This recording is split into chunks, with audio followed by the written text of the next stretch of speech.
This presentation is delivered by the Stanford Center for Professional Development.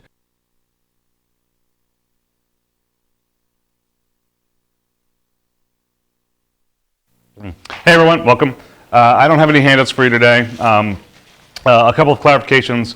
Apparently I goofed and I made the assignment due on some non-existent day next week. It is due Wednesday evening, which is the 28th, not the 29th. That should be ample amount of time to actually get the assignment done, so I'm not worried that people are going to be all of a sudden flustered. But it was always intended to be due Wednesday night. I think I even said Wednesday night in class, I'm sure I did. But otherwise, that is due Wednesday evening. You will have one more assignment going out on Wednesday. It'll be just a single problem in a language that will probably start next Wednesday, if not in the last 10 minutes of the day next Wednesday, where I start talking about Python. Once I get through the scheme segment, we're going to transition and lighten a little bit. And we're not going to be so concerned about trying to master all these new features of languages because I don't want to say we've covered all of the paradigms, that's not true, but we've covered a good number of paradigms, and when I teach Python next, I'm going to really just highlight just individual things in the language that will get you up and running very quickly and point out where it's imperative and where it's object-oriented and where it's functional. Okay, so that's what we'll do throughout the rest of the quarter. I'll probably introduce you to a few of the languages that I happen to know, just so you can see them and really just trust that just because you don't know them, that it's actually pretty easy to learn them. Today I want to focus on scheme. I probably will not keep you the entire time. I have two things I want to do, and then I will probably just let you go and go on this virtual 5-day weekend. Okay? When I left you last time, I was spending a lot of energy talking about the memory model, and I just want to review that for 5 minutes so that you understand exactly how you could very easily implement a scheme interpreter. When you type this in, this is really an instruction to just go ahead and synthesize a linked list behind the scenes and equate it with the address of the leading node. So I drew it very carefully last time, but this is going to be returned in response to typing that in and hitting enter, and then some print functionality is levied against this address behind the scenes, and it arrives at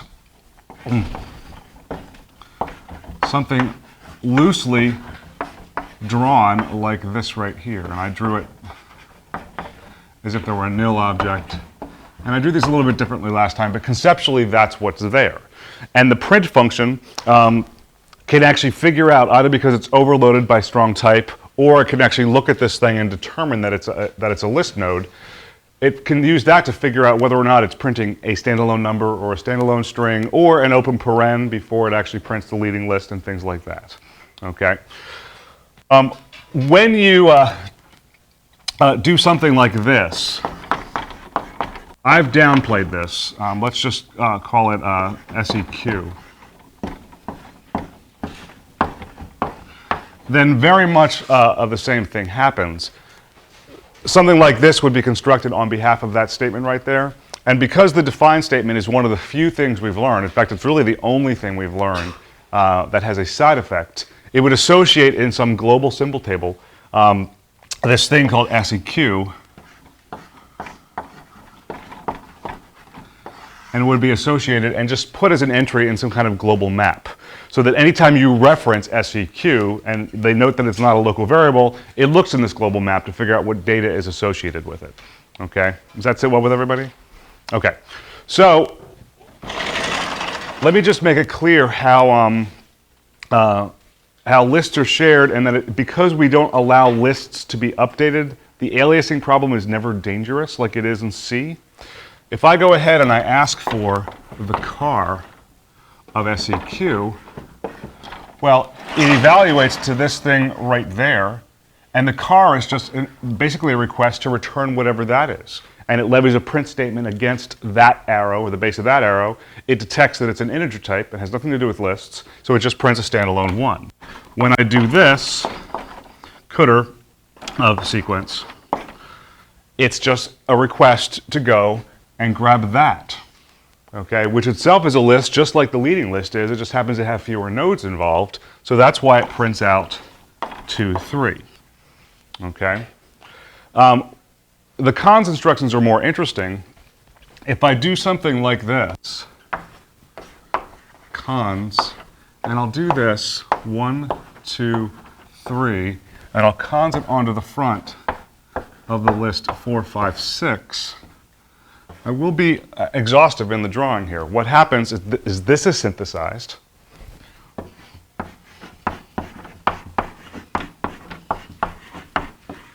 Points to a nil. That's how I draw it, with a 4 and a 5 and a 6. Okay. This is also synthesized. Points to another nil. Okay.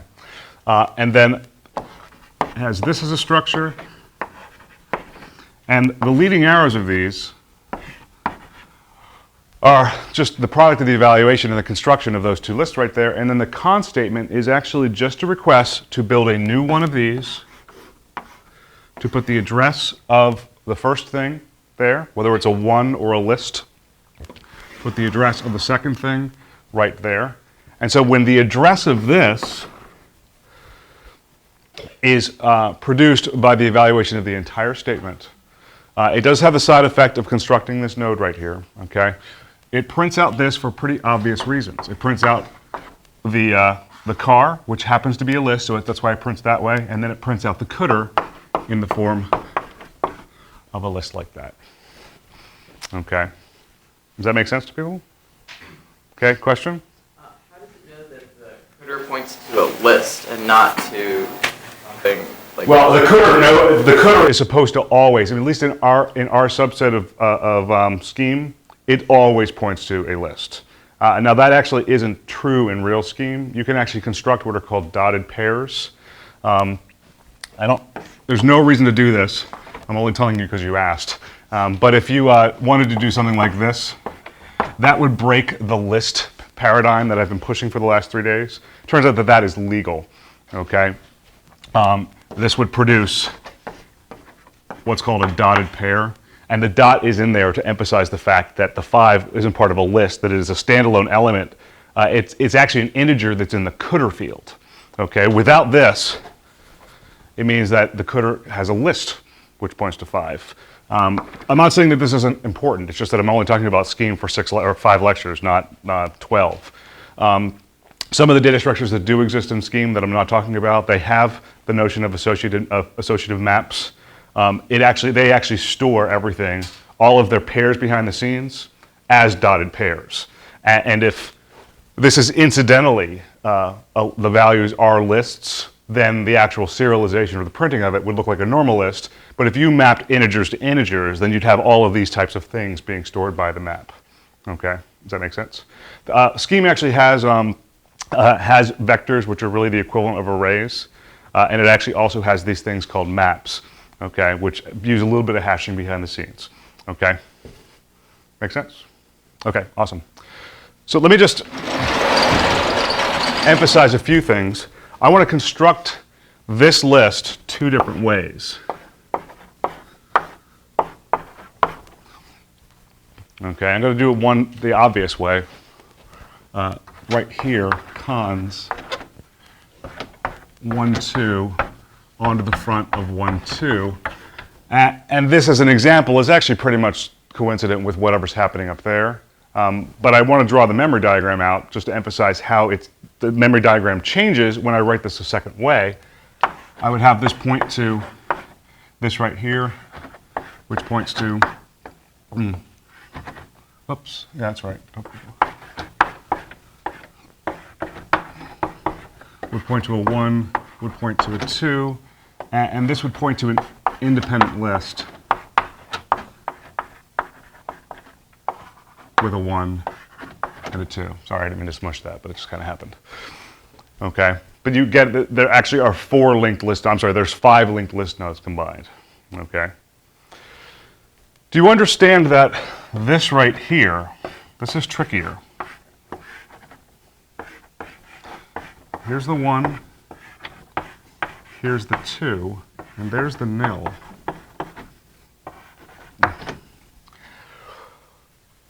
if I serialize and print out what's accessible from the tail of this arrow, I certainly print that out right there, okay?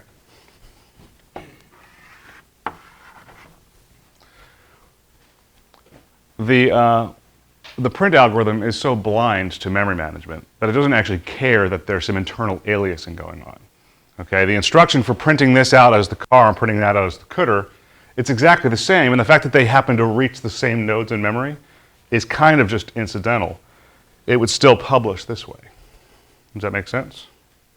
Now the reason I get this and this as separate is because I actually put down the two list constants, okay, like that. If I wanted to actually construct this, I have to be a little bit more clever. I'm actually going to go with the more clever of the two ways I'm thinking about it. What you could do is make sure you only construct one list from a list constant. That's going to create just this right here. And then do this. Lambda of x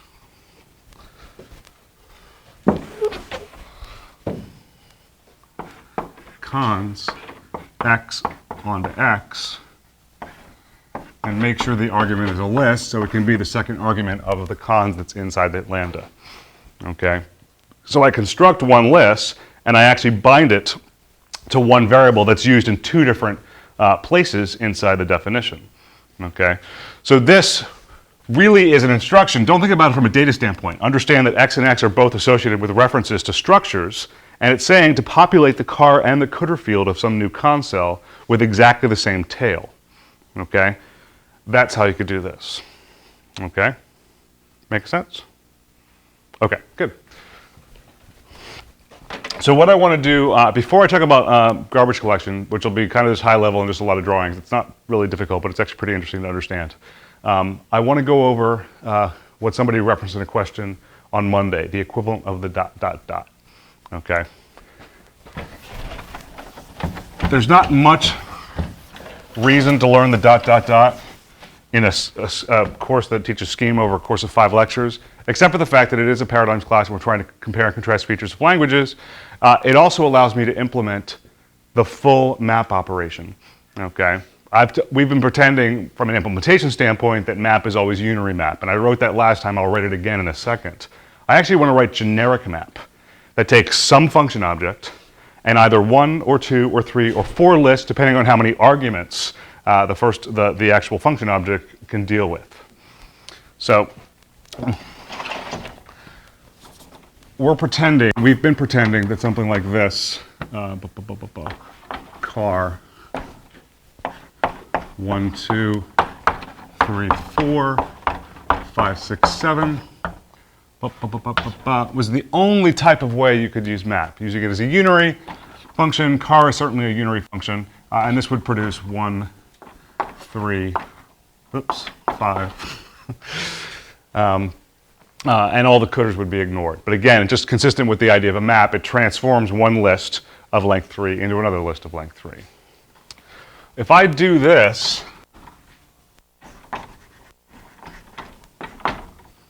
I want it to just deal.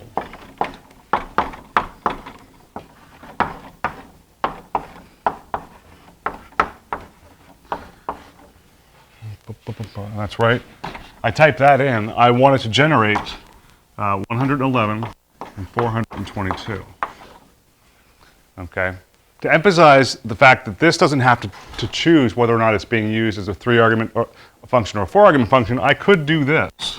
I could map times over the list 1 and the list 2 and the list 3 and the list 4 and the list 5. I'm not saying that this is the way you'd want to realize 5 factorial, but nonetheless, this is supposed to trivially collect all of the cars of the list, set them up as pairs of arguments, apply this to that set of arguments, and come back with, as a list, the number 20. Oh, not 25. Where am I getting that? 120. Okay. Does that make sense? I have a ton of examples on the very last page of, I think, handout 32, about how map can be used as the generic map. Okay, not a ton, but just enough to illustrate the idea. When we wrote unary map, I think on Monday, maybe early Wednesday, I really only handled this case. Okay, I called it unary map specifically to emphasize that this was covered, but these were not. Okay.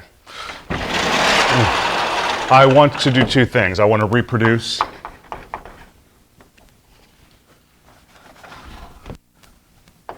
define, I'm going to call it unary map to remind you that it's unary function, and then I'll call it list. I don't want to call it that. I lied. Call it sequence. And if it's the case that I have the null sequence, go ahead and return null. Otherwise, cons onto the front of some recursive result, whatever you get by applying fm to the car of the sequence, like so, to the recursive result. Unary map of the same function to the list excluding the cdr. Cdr, unary, cons, if define. Okay. Now, you can see from the calls up there that I have to accommodate either 1 or 3 or 5 lists. I am going to force map to deal with at least one list because it's really kind of silly to support the notion of a map over no list whatsoever. Okay. But in order to accommodate a variable number of arguments, you have to do the equivalent of ... but in scheme. As an aside right here, let me just talk about what happens if you define, I'll just call it some dumb name like bar, and I'll give it these arguments, A, B, C. That means that any call to the bar function I'm defining right here has to take 3 arguments exactly at the moment, unless I do this.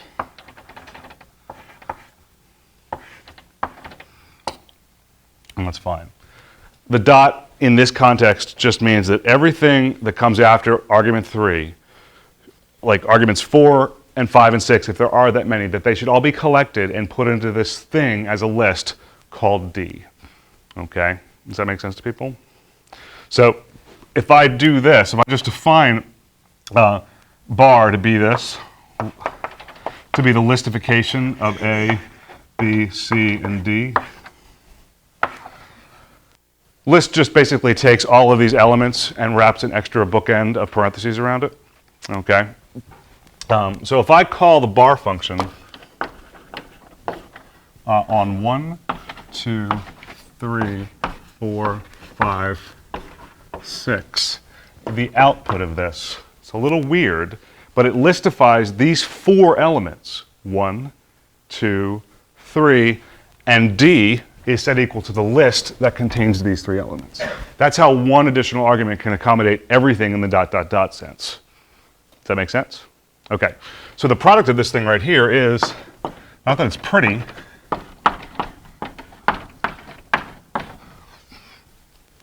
would be that right there. Okay, now that's not all that sexy of an example, but it motivates the dot and the way of catching an optional number of arguments for the implementation of generic map, which I'm going to do in a second. I should emphasize that if you do this, bar 1, 2, 3, you're actually going to get 1, 2, 3 empty list. Okay, and if you try to pass fewer than 3 arguments to bar, it's going to choke for the same reasons it would choke if there weren't a dot there. Okay, you have to have at least as many arguments as are required. So the implementation of map, I actually think is very, very cool, but it's very, very dense, and it uses apply, and it uses mapping, it uses unary map, and it uses function objects and things like that. It's a great function, and this is going to be the prototype for it. The reason I wrote unary map is because I actually use the implementation of unary map in the implementation of generic map. Define I'm just going to call it map. We'll pretend it's not a built-in, and we've just discovered the idea of mapping and scheme, and we're implementing it for everybody. You can take map. You have to take something that evaluates to a lambda or a function object. I'll take something I'll call first list, which is required. And then I will actually have a final argument called other lists, which because of the use of the dot, that's supposed to be all one line, because of the use of the dot, a second and third and fourth and fifth list will themselves be bundled in an additional list. So they actually are carried around via one argument called other lists. Okay? Does that make sense? I'm going to assume for simplicity that all the lists are of equal length. It turns out the real implementation doesn't need that. It just uses the smallest of all the lengths to determine how long the product should be. And if there are any extra arguments in some lists, they just ignore them. But I'm just going to, for simplicity, I'm just going to assume that the length of first list is the same as the length of any list inside or all lists inside other lists. Okay? If it is the case that regardless of what the function is, null first list, then I'm just going to assume that there's no mapping to be done. That for whatever reason I was given maybe a ternary function or a function that takes 10 arguments, but I was handed 5 or 10 empty lists, or 3 or 10 empty lists. Okay, in which case the product should just be the nothing list. Okay, that makes sense? Otherwise, what has to happen is I have to cons on the result. I have to figure out how to collect. In this case, this number was produced out of those three numbers. That makes sense? Okay. Obviously, I'm going to plus these. These two lists, in the context of this implementation so far, first list would be bound to that, right? And other lists would be bound to this.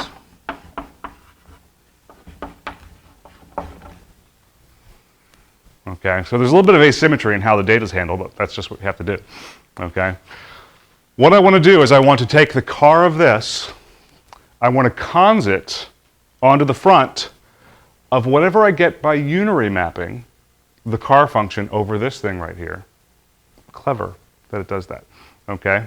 Does that make sense to people though?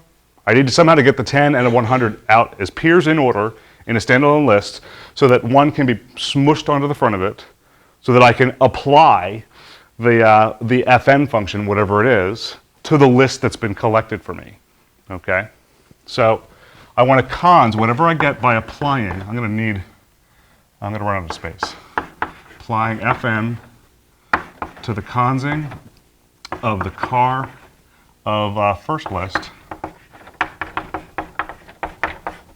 onto whatever I get by calling unary map. This, whoops, right there is a helper function right here that knows that the list it's getting is just getting one list. That ends the unary map, that ends the cons, that ends the apply, that ends the cons. Oops, sorry, I don't want to do that. Oop, not that one yet. Sorry. Okay, so do you have faith as to why this is going to work? You may ask why I need the apply right there. Why don't I just invoke fn like the function it really is? The problem is that fn, look at the plus. Plus doesn't take a list of integers. It takes a sequence of integers that follows it with no intervening parentheses. Okay, does that make sense? Okay, so the apply has to basically get the plus or the car or the cons or the multiply onto the front of the list that's assembled by this thing right here. Does that make sense? Okay. Then what has to happen is I have to cons this onto the front of what I get by recursively mapping this function over all of the lists where they've all been replaced by their cdr. Does that make sense to people? So I have to somehow get, let me bring, blah, blah, blah, blah, blah. Did I erase it? Didn't mean to. Now, even though I'm handed the data this way right here, I have to somehow assemble the data for the recursive call to look like that and that, and that. Okay, I have to make them all peers again for the recursive call to map to work out. Make sense? Okay. So the second argument to this cons, I'm actually going to have to indent over here. So just really assume this right here is just exploding over here, so I have space to write everything. Okay. I certainly have to unary map cdr over other lists. Okay, that at least gives me the list with the 20 singleton and the 400 singleton inside. Okay, what I can do then is I can cons the cdr of first list onto the front of that. That at least gets all the cdrs to be peers. Okay, does that make sense to people?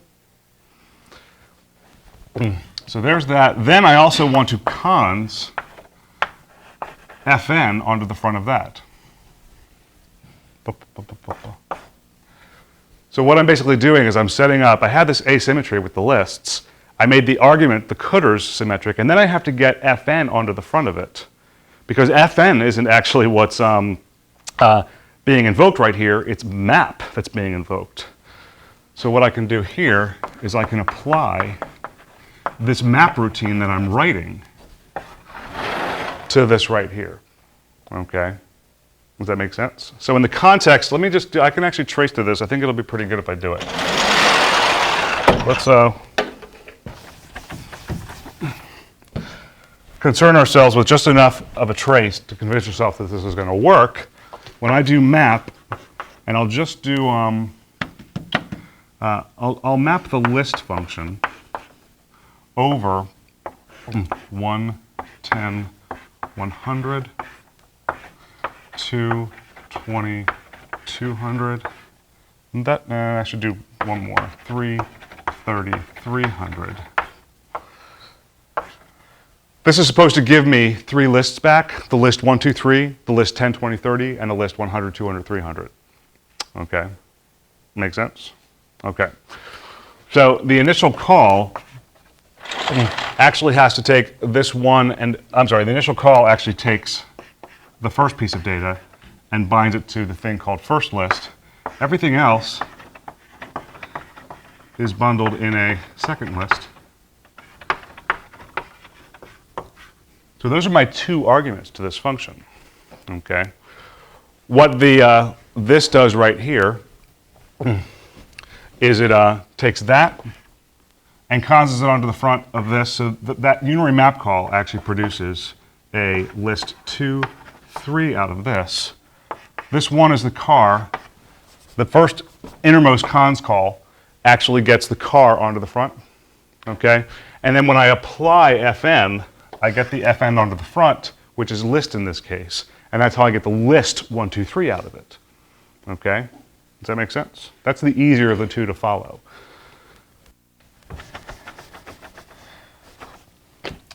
What has to happen for the recursive call to map is that this has to have cdr mapped over it, like that. Okay? That's what the unary map does, what the second unary map thing does. Okay? I have to cons the cdr of this onto the front. Okay? And then I have to actually put the function object, whatever it is, in this case it's list, onto the front of that so that all of the arguments that are peers at this level are once again peers down here. Okay? And then I can use apply of map so that the map is effectively put onto the front and it's invoked as if we typed it in that way. Okay? This is dense, but I think you're all getting it. Okay? Because I see nods. Okay, so you're all with me? Okay. That is more or less the implementation of the real map function. The only thing that I'm not handling is what I alluded to earlier, is the variable length lists. But that's not really interesting. That just means that there's more base cases right here, and this is more involved. It has to check whether or not the first list is null or any one of the lists in the others list is the null list. Okay, so it's just another unary map, basically, to figure out whether or not there are any falses or any things in there that pass the null question mark test. Okay, question? Should we have a left bracket after this? After the first list? A left bracket. Which word? Yeah, this one. What did a list bracket? You mean just more parentheses right here? In the middle. After the first list. No. These right here, this list is cons onto the front. So this used to be the list. The product of the last of all the cons calls right there. Does that make sense? And then I consed whatever fn was. In this example, it's list onto the front. Okay? And the 4 arguments that were passed to the initial call, 1, 2, 3, 4, are sort of peers again in this list right here. Okay? They've all lost, well, these 3 have lost their cars. This it's not supposed to lose anything because it's supposed to be passed through verbatim. Okay? And then when I apply the map, this effectively takes this onto the front. And the map says, okay, there's the function object and there are 3 peer lists after it. Okay? And it invokes it like the original call was made. Before the 20. Before 20. No.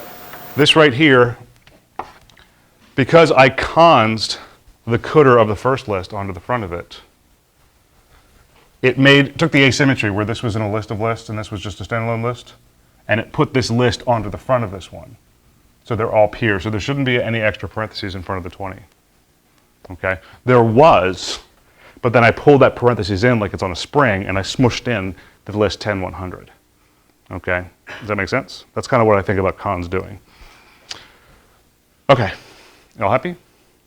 Now, the one thing you're hypersensitive to from assignments 1 through assignment 6, but not at all sensitive to in assignment 7 is dynamic memory allocation and deallocation.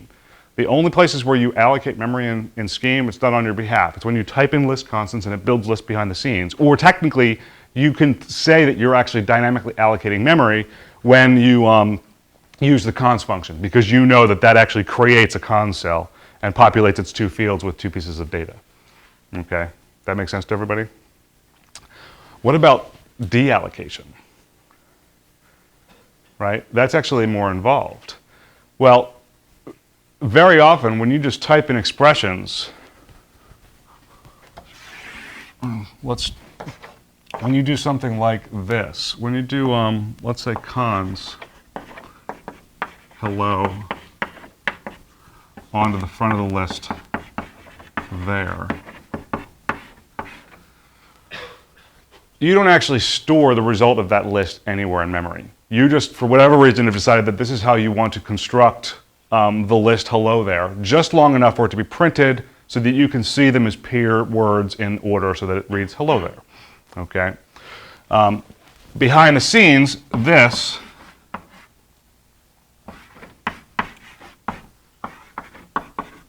is constructed on your behalf. The hello and the there are a little bit more involved, but conceptually you can just assume that what they address are scheme strings. You're returned this right here. Okay? And then after it uses the tail of that arrow to figure out how to print the list hello space there, it actually, in principle, could deallocate the list for you right then and there. Okay? It can recognize from the statement, as simple as this one, that there are no side effects whatsoever. Like, the result of this list isn't being attached to some variable via define. It's not being passed to another function. It's just this little hiccup of a statement right there that actually prints something, and then after that happens, the memory can be reclaimed.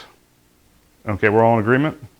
Well, actually reclaiming it, that's algorithmically difficult when you learn about linked lists, but eventually you get very good at it and you know exactly how to do this breadth-first traversal of the list and free all the nodes along the way.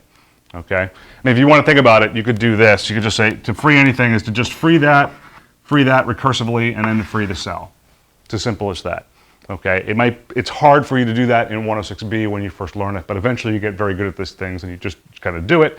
And once it's done once, you just forget about it because it really basically covers the deallocation of everything. There are situations, even in the scheme that we're learning, where the linked lists that are built up actually do have to persist for a little while, but it also wants to be able to detect later on whether or not a list has been orphaned so that it can actually free it once it does detect that it's been orphaned. So let me just forget about functions for a minute. They're their own beast. Let me just use define and just define some global variables, which it comes up more often in Scheme. I don't want to say more often, but certainly comes up. And we use a few globals in Where Am I, but not very many. We use globals, but we define constants, which is what you're supposed to do when you're dealing with globals. But just imagine the scenario, and I'm only interested not in the elegance of the coding solution, but how memory management works. If I do this, then you know that there's a linked list that's formed in memory, and the tail of the leading arrow is bound to and associated with the symbol called X, and it's stored permanently or semi-permanently in a map. And I say semi-permanently because obviously the map comes down when you quit Kawa, and it also can change if I were to redefine X somewhere later on. Okay, but on behalf of this, X is associated with some list 1, 2, 3, period. Okay, do you understand how the node that holds the 1 and the node that holds the 2 and the node that holds the 3, that they all can't be reclaimed right now? Because I can refer to X anywhere down the line until Kawa quits. Okay, let's say I do this. Define Y to be the coder of X. All that does, because what coder X evaluates to, is it basically points to that.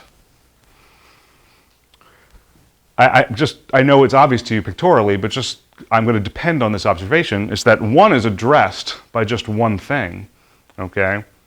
The 2 and the 3 are effectively reachable from 2 different symbols, okay? So I go on and I include a few statements that have no side effects that are of interest to the drawing, and I go ahead and say, you know what, I don't like the fact that X is defined that way. I want to associate it with the list 4, 5. So X stops pointing there, and it points to this list 4, 5. Now you can even see the 1, it's like over like the edge of a cliff there, the way that the drawing works out, okay?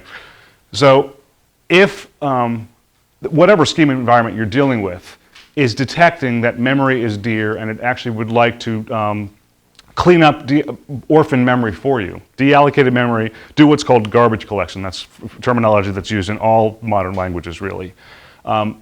It really should understand, or it has enough of a structure in place to not touch the 4 and the 5, and not to touch the 2 and the 3, but to reclaim the 1 if it wanted to.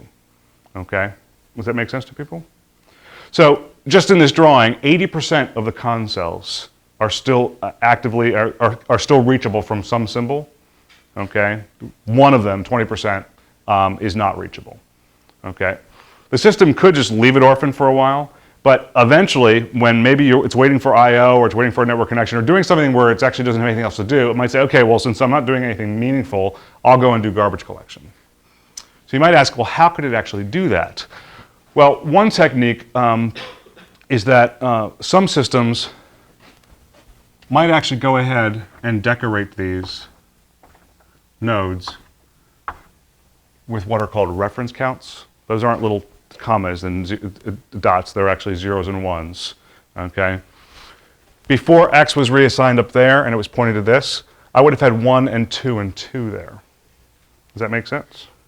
Okay.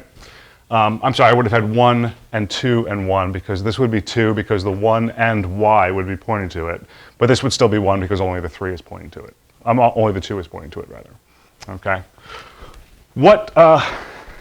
The problem with reference counting is that the real version of Scheme actually allows you to update the cells of list nodes or update the car and coder fields of con cells in place. So you actually can program with side effect, and that basically means that if you want to, you can create a circularly linked list.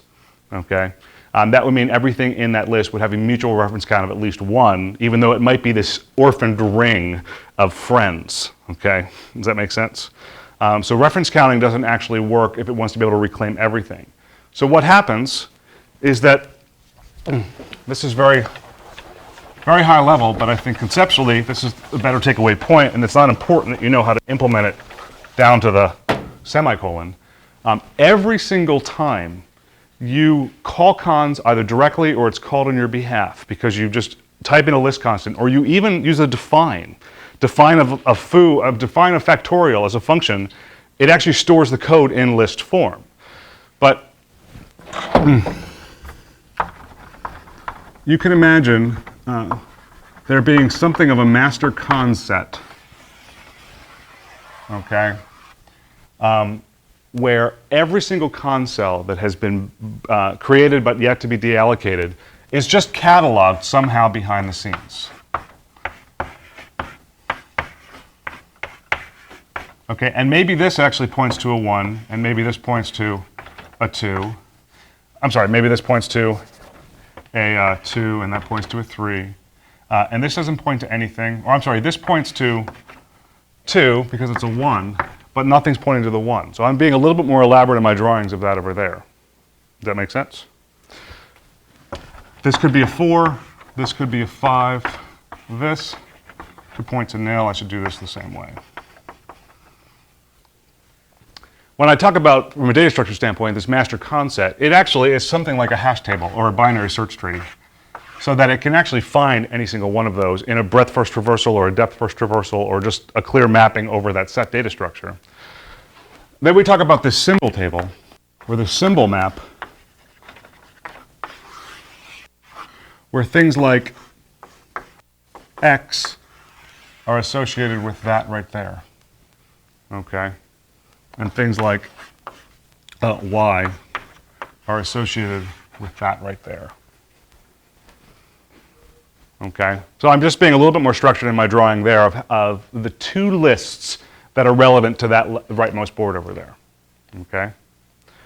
Now, how would this as a system know that this con cell can be reclaimed? The fact that it's pointing to 2 is of no interest to anybody whatsoever except this orphaned 1 field. Okay, and it's not like just because it has a hook on this 2 field that anyone can discover it. It is really gone. Okay, but this and this and this and this all have to be preserved. Okay, they cannot be freed by some garbage collection process that's running in some low priority thread in the background. Well, the algorithm that works beautifully in the scheme setting, okay, and it actually could technically work in any setting if you can actually control how assignments are done and who actually gets, how pointers are handed out. What could happen is the low priority garbage collection thread could say, okay, I'm about to go and clean up the garbage. Okay, but in order to do that, I'm going to go through this three-stage process. I'm going to go and I'm going to assume that every single one of these things can be freed. Okay, and it goes through and it marks every single node. Attached to some node is some Boolean or some little bit of 1 or 0 that's set to 0, meaning that if I ever see you again, or I see you in the near future again, and that bit is set to the frowny face, then I'm going to assume that you can be freed because no one cares about you. Okay? Does that make sense? But then, before it actually goes and sweeps the garbage, it comes and says, okay, symbol table, this is your last chance to go and save whatever con cells you think are important. So from this standpoint, it says, okay, I'm going to do a depth-first traversal of everything that's accessible from any node in the symbol table here. And this is going to traverse and say, you know what, no, you got to keep that, and you got to keep that, and you got to keep the 4 and the 5 that are associated with it. Okay? Does the same thing for the 2 and the 3. And in the process, because 1 is truly orphaned, it's not reachable from anything that's in X or Y. So the third of these 3 steps, it says, master con set says, okay, I gave you your chance. I hope you were good about it and accurate about it, because I really am going to go and commit to deallocating, operator deleting, or freeing, or letting Java's garbage collection do whatever it does to go and reclaim that right there. Okay, so the actual con cell set, that's not real terminology. I'm just making that up so I can call it something. It's only slightly more bloated than it ever needs to be in terms of overallocation, but it always has the option, if it feels that it's too bloated, to go through and clean exactly what isn't needed anymore and spare everything that is needed at that point. Does that make sense? Yep. Why would you make 2 passes over the master con set instead of just marking everything that needs that heap. Instead of marking everything you can do to then just deleting what you can. Well, the problem is that you technically don't need the first pass if every single time you create a new con cell, it's automatically marked with the frowny face, right? I'm worried about the situation where something like this might be created during the sweep. Okay, so it's probably better to actually, when this thing is allocated, it's allocated for a reason. Okay, and that the smiley face bit or the don't sweep me bit is set to be high. Okay, because at least initially you're optimistic in saying this is probably going to contribute to something for a while. Okay, in that case, if you just can't trust what these values were ahead of time, then the initial sweep has to go through and say, I'm marking all of you for deletion. Okay, but there are certainly ways of optimizing it. I haven't thought all the way through because I haven't actually implemented something like this yet. Okay, does that make sense? Okay, so yeah, go ahead.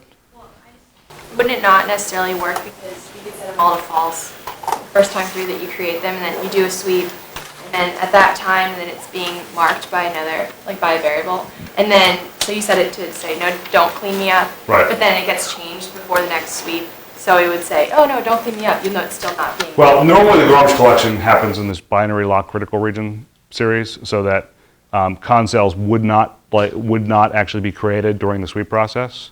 Now that's counter to the defense I was giving as to why, by default, I would associate this with a smiley face or whatever. That just might be a heuristic to say I'm assuming it's in use because I'm actually defining it right here. But I mean, basically you're talking about a race condition threat, and it could just solve that using concurrency, like we learned a couple weeks ago. Okay, you guys are good? Okay, so for the intellectual curious, I know a lot of you are just doing nothing at all this weekend because you're just going to be so bored. So if you want to learn about other languages that are purely functional languages, at least mostly purely functional, just go to Wikipedia and look. I'm just throwing these at you. I'll actually talk about one or two of these in the last few days of the course. Look up Scheme, look about ML, look up something called Haskell, which I'm still planning on bringing someone in to talk about. And then there's this other language, which is absolutely hilarious, called Erlang, which actually I don't use, but a lot of people at work use, because not only does it happen to have really good functional characteristics to it, it also happens to deal with distributed systems very nicely. Kind of a weird mix of features, but that's why people use it. Scheme you know a lot about. ML, short for meta lizard, don't ask. It's actually short for meta language, but I always say it's short for meta lizard because that's the name of some interpreter where I learned ML. ML is a strongly typed version of Scheme. It has a different syntax. It uses square brackets instead of parentheses in a lot of places. It has a different notion of cons and car and cdr and how it actually dissects lists and builds them up again. But as opposed to Scheme, which is like, I don't care about types. It's only if I'm actually trying to do something where I depend on the types that I'm actually going to holler with some kind of runtime error. ML actually has a little bit, even though it's purely functional, it has a little bit more of a compile time element, because when you define functions, as opposed to Scheme, it'll infer type characteristics about everything that's making up the function.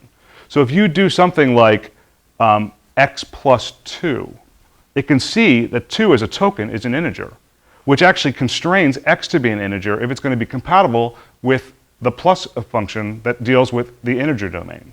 Does that make sense?